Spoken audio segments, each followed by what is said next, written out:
The former Attorney General Jody Wilson-Raybould joins us now from Vancouver to talk some more about this. Thanks for your time today. Pleasure. As you heard, the Prime Minister not apologizing. Do you think that you personally are owed an apology? I don't think that I'm not expecting a personal apology. I've never asked for a personal apology, but I do think that the Prime Minister missed an opportunity to acknowledge the wrongdoing that obviously was found in the Commissioner's report and to apologize to Canadians for that wrongdoing. I think it was an opportunity missed. It's not enough, then, you think, for him to say he's taking responsibility? Well, I think that for Canadians, of which we're both Canadians, it's something important to have trust in public officials. And for 8 months now, we have been having this conversation. And I think that with the clear determinations that were espoused in the Ethics Commissioner's report yesterday about wrongdoing, it would have been the prime opportunity to apologize and start to rebuild trust where trust was lost. Let me ask you a little bit more about that report by the Commissioner, because the Commissioner is basically saying that the Attorney General should not be approached about public interest when it is a case before the court. The Prime Minister disagrees, saying he should have been able to come to the Attorney General, you at the time, to talk about the public interest angle. Where do you stand on this? Well, I believe I was very clear in my evidence before the Justice Committee when I provided testimony. I recognize that the Prime Minister and I had an early conversation around this particular issue back in our September meeting, and we did talk about, he talked about jobs, and I don't think that anybody is not looking at jobs as being important. Of course they are, and it's the responsibility of any prosecutor to look at the likelihood of success of a prosecution, but also look at the public interest in a prosecution. So these are considerations that are had by prosecutors on an ongoing basis.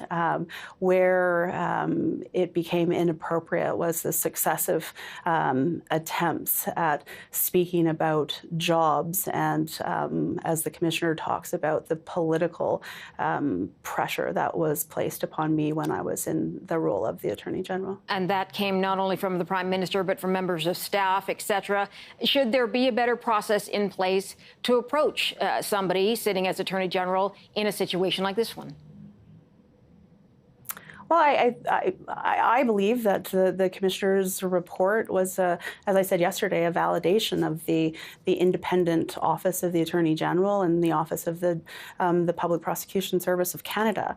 Our institutions worked in terms of upholding their independence and upholding the rule of law. So the system did work. And as the former Justice Minister, Anne McClellan, who wrote a report, a lot of the role, or the dual role, that a Minister of Justice and the Attorney General plays is entirely dependent on the individual that is in that office, and ensuring, as I assured myself and acted with clarity around the two roles that I had, that we understand those two roles and we act within the appropriate confines of those roles. So there's lessons to be learned. I look forward to delving into Ms. McClellan's report in more detail, but I think our institutions worked, and for myself, having had the privilege of serving as the Minister of Justice and Attorney General of Canada,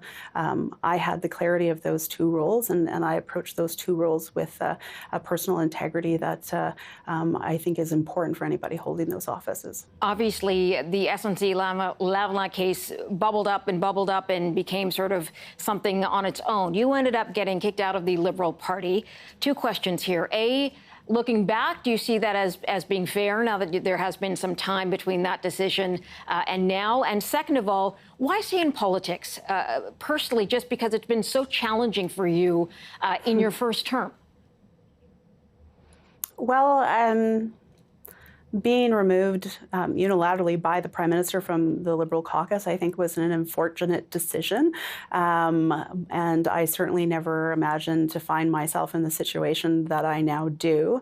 But having said that, I embrace the opportunity to run as an independent. And to the second question that you have, which is related, I believe fundamentally in public service. It was a really hard decision for me back in the end of 2013, 2014, to decide to run in federal politics. But there were reasons for that, issues around justice, around the environment and climate change, Indigenous issues, and a fundamental belief that I think we can do politics differently. That's why I signed on back then. I believe more than ever now in the idea and the importance of engaging in political discourse, engaging in the development of public policies and laws in a different way that is less partisan, that embraces the skills and abilities and solutions that all 338 members of Parliament have in the House of Commons. And I'm committed to continuing to serve as the proud member of Parliament for Vancouver Granville if the voters in our great riding renew their confidence in me. I guess we will see in October if they do. Jody Wilson-Raybould, thank you so much for your time. I appreciate that.